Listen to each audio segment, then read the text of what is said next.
गांव की पुरसुकून जिंदगी उस दिन हिलकर रह गई जब शहर से आए चंद मेहमान अचानक वहां आ धमके। उनकी मुस्कुराहटों के पीछे नीयत छुपी हुई थी। कुछ लोग उन्हें निजात समझ बैठे थे और कुछ ने खतरा महसूस किया, लेकिन जो होने वाला था वो पूरे गांव की सोच बदल देने वाला था।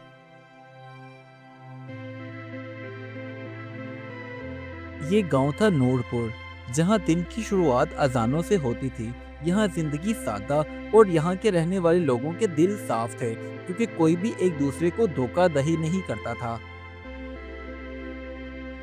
गांव के बड़े बुजुर्ग अक्सर दरख्त के नीचे आकर रोज बैठ जाते और जो भी मसले मसाइल होते उन्हें बातचीत करके हल करते।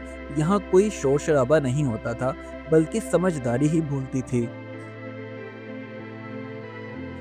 इसी तरह वहां की जिंदगी गुजर रही थी कि एक दिन अचानक एक जदीद गाड़ी वहां कच्ची सड़क पर आकर रुकी, जिसे देखकर गांव के लोग हैरान रह गए।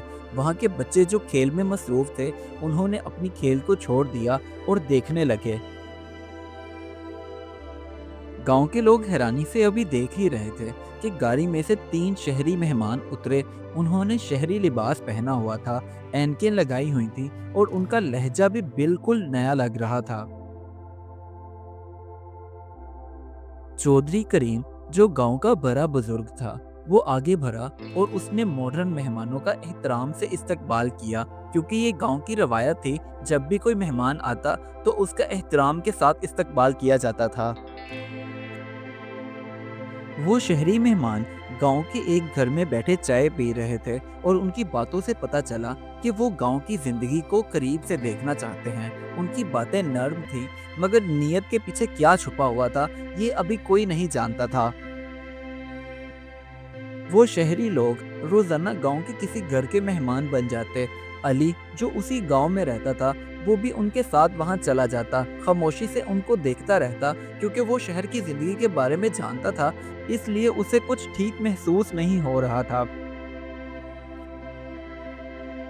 गांव के बच्चों के साथ भी उन शहरी लोगों का रवैया बहुत ही नर्म था। यहाँ तक कि वो बच्चों को रोजाना खिलौने भी देते, जिन्हें देखकर अली का शक मजीद बढ़ता जा रहा था। मगर वो किसी से कुछ ना कहता, बस खामोशी से उनके रवैयों की जांच पड़ताल करता रहता।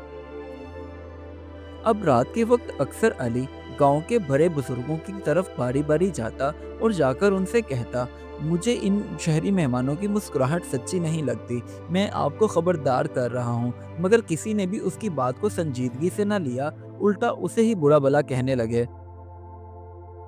एक दिन वो शहरी लोग गांव के तमाम खेतों की तरफ गए। वहां का रास्ता देखा, गौर से उन खेतों का जायजा लिया। ऐसे लग रहा था जैसे वो कोई सर्वे कर रहे हों, क्योंकि वो सिर्फ देख नहीं रहे थे, बल्कि सोच भी रहे थे।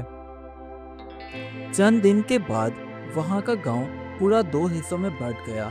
आधा गांव मेहमानों के साथ हो गया और आधा उनके खिलाफ, क्योंकि उन लोगों को मेहमानों से कोई अच्छी तरह की वाइब नहीं आ रही थी।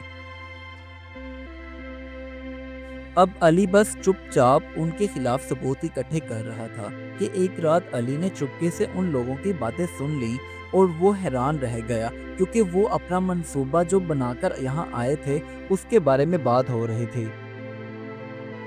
सुबह होते ही अली ने सारे गांव के लोगों को इकट्ठा किया और उन मेहमानों को भी बुला लिया। जब सब लोग इकट्ठे हुए तो अली ने सारा सच बयान किया कि ये लोग यहाँ एक मंसूबे के तहत आए हैं, क्योंकि ये यहाँ बड़ी बड़ी फैक्ट्रियाँ लगाना चाहते हैं, जो कि हमारी सेहत के लिए नुकसान का बाइस बन सकती हैं। ये सुनकर वो सब घबरा गए और उनके चेहरे बदल गए। अब उन शहरी मेहमानों का जो कि राज खुल गया था कि वो किस मंसूबे के तहत यहाँ आए हैं। बस वो गुस्से से जल्दी से अपनी गाड़ी में बैठे और गांव छोड़कर चले गए।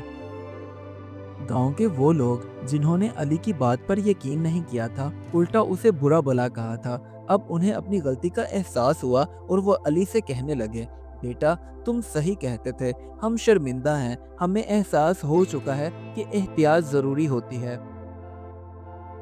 उस दिन के बाद वहां के रहने वाले लोगों का एक दूसरे के साथ रवैया पहले जैसा हो गया।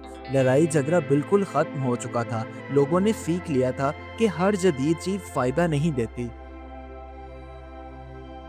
अब नूरपुर के लोगों को ये सबक हासिल हुआ कि तरक्की और अक्ल अगर साथ चलें تو نقصان نہیں ہوتا، کیونکہ سچ آخرکار سامنے آ ہی جاتا ہے۔ اس کہانی سے ہمیں یہ سبق ملتا ہے، بھروسہ کرنا اچھی بات ہے، مگر یوں اندھا یقین کر لینا اب بالکل بھی اچھا نہیں ہے۔ بھروسہ بھی سوچ سمجھ کر کیا جائے تو بھی بہتر ہوتا ہے، کیونکہ اپنی زمین، اپنی زندگی کسی کے وعدوں پر اگر چھوڑ دی جائے تو ایسا ہے جیسے ہاتھ کاٹ کر اگلے انسان کو دے دیے ہوں۔ Do like my videos and don't forget to subscribe my YouTube channel. Also press the bell icon.